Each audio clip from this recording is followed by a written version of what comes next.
Breast feeding issues. Most of the mothers మనకి feeding ఇచ్చే దగ్గర చాలా ఇబ్బందులు ఫేస్ చేస్తూ ఉంటారు. ప్రధానంగా అసలు బేబీకి ఎన్నిసార్లు ఫీడ్ ఇవ్వాలి?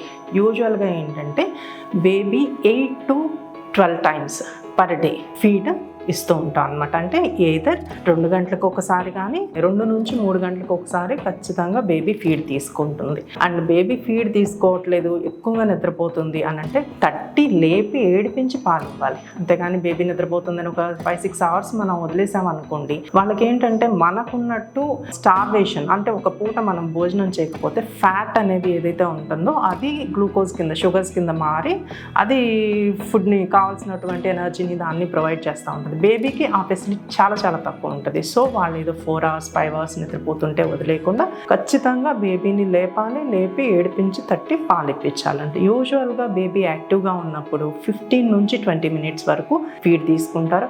ఆ తర్వాత ఫీడింగ్ తర్వాత burping period not less than 20 minutes. కొంతమంది ఏంటంటే బెల్చ్ వచ్చేసింది, తేన్పు వచ్చేసింది, సో బర్పింగ్ సరిపోయింది బేబీకి అని చెప్పేసి పడుకోబెట్టేస్తూ ఉంటారు. But that is not the thing. At least 20 minutes ఇవ్వాలి. వాళ్ళు ఏంటంటే ఫీడ్ తీసుకున్నప్పుడు ఫీడ్తో పాటు గాలి కూడా మింగేస్తారు, అదంతా వెళ్ళి అబ్డామిన్లో ఉంటుందన్నమాట. అదంతా మనం ప్రాపర్గా బాబ్ చేయలేదు అనుకోండి, నెక్స్ట్ ఫీడ్కి వాళ్ళు రెడీ అవ్వరు. సో వెయిట్ గెయిన్ కూడా తక్కువ ఉంటుందన్నమాట.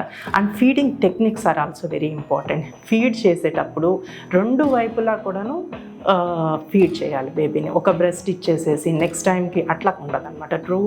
Two breast should be emptied maximum. అంటే బేబీ హంగర్ ఉంటే 2 బ్రెస్ట్ 15 to 20 minutes పాటు తీసుకుంటుంది. ఆ 15 to 20 minutes పాటు చక్కగా బేబీకి ఫీడ్ ఇచ్చింది బాబ్ చేస్తే కనీసం 2 hours నిద్రపోతారనమాట.